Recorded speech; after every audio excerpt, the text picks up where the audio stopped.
रहेंगे और आगे कुछ नहीं होने वाला है। जब भी मैं कभी जाति से बाहर निकलने की बात करता हूं तो बहुत से लोग नाराज हो जाते हैं, खासतौर पर जो लोग जाति संगठन चला रहे हैं। यहां पर मैं बात स्पष्ट करना चाहूंगा कि जाति संगठन चलाना कोई गलत बात नहीं है। महत्वपूर्ण प्रश्न ये नहीं है कि जाति संगठन आप चला रहे हैं, महत्वपूर्ण प्रश्न है कि जाति संगठन आप चला रहे हैं तो आपकी सोच क्या है। यदि आप अपनी जाति को, अपने समाज को ये संदेश देते हैं, ये शिक्षा देते हैं कि वह दूसरी जातियों के साथ मिलकर ना चले, तो आपका जाति संगठन किसी काम का नहीं, बल्कि आप अपने समाज को बर्बाद कर रहे हैं।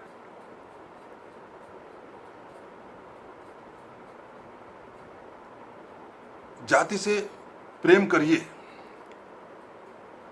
लेकिन जाति पर घमंड करना ठीक नहीं। आप जाति को से प्रेम करिए, उनके विकास के लिए सब कुछ करिए, उनको संगठित करिए, लेकिन इस प्रकार से संगठित करिए कि आपकी जाति दूसरी जातियों की पूरक बने, ना कि आप दूसरी जातियों के विरोधी बने। इस बात को मैं एक उदाहरण से समझाना चाहूँगा कि मान लीजिए एक मोहल्ला है जिसमें आपका परिवार रहता है। अगर आप अपने परिवार के में जो है अपने बच्चों को उनके विकास के लिए सब कुछ करते हैं और उन्हें ये सिखाते हैं कि मोहल्ले के दूसरे लोगों के साथ मिलकर नहीं चलना है, तो आप एक तरीके से अपने परिवार का नुकसान कर रहे हैं। उसी प्रकार ये बहुजन समाज एक मोहल्ला है और आपकी जाति आपका परिवार है। अगर आप अपनी जाति को ये सिखाते हैं कि इस बहुजन समाज रूपी मोहल्ले की दूसरी जातियों से मिलकर नहीं चलना है, तो ये गलत है।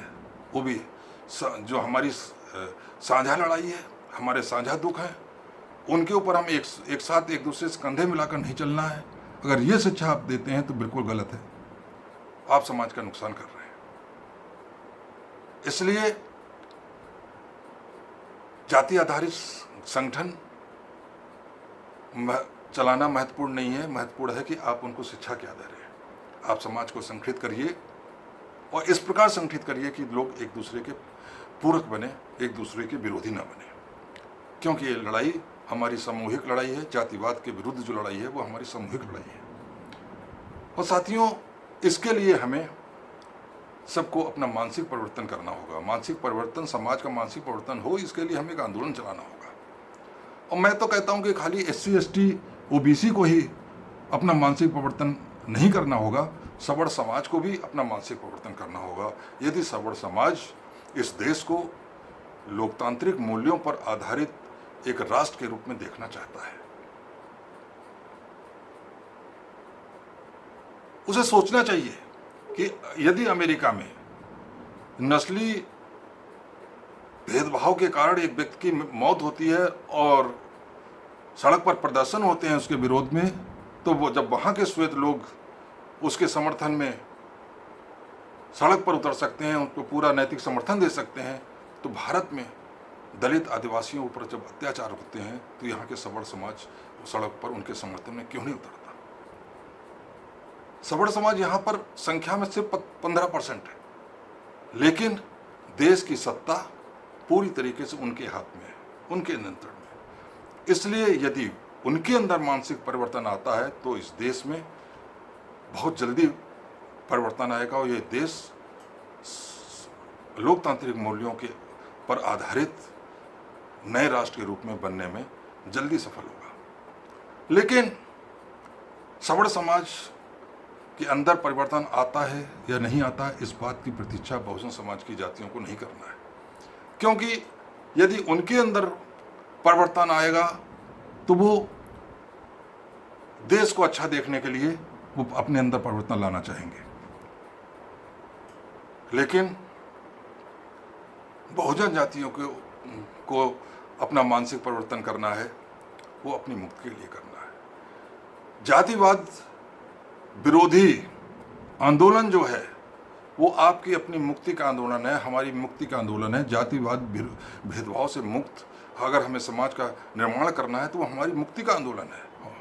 इसलिए अगर उस आंदोलन को सफल बनाना है, निर्णायक दौर तक पहुंचाना है, तो बहुजन जातियों को कम से कम अपने अंदर मानसिक परिवर्तन लाना होगा, उन्हें सोचना होगा कि जो जातिगत भेदभाव बहुजन जातियों के बीच में है वो हमें एक दूसरे से बांटने के लिए किया गया है, और अगर हम आपस में बटे रहे तो हम कभी भी जातिगत अत्याचारों का मुकाबला नहीं कर पाएंगे।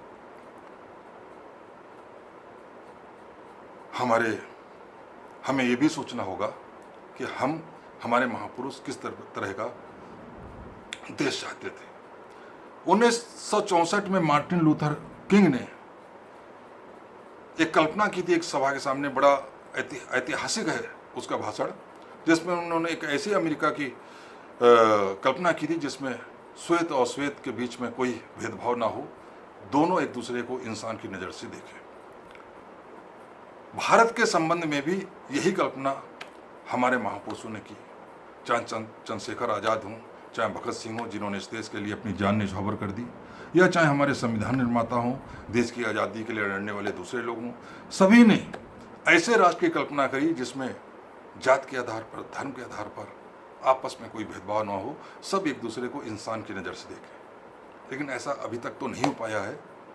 लेकिन यदि हम ऐसा चाहते हैं तो हमें अपने समाज का मानसिक परिवर्तन करना होगा, और ऐसा अगर हम कर लेते हैं तो निश्चित रूप से हम जाति भेद पर आधारित जो अत्याचार हैं उनको तो रोकने में सफल होंगे ही, अपने महापुरुषों के सपनों का राष्ट्र भी इस भारत देश को बना पाएंगे। इसी के साथ मैं अपनी बात समाप्त करता हूँ।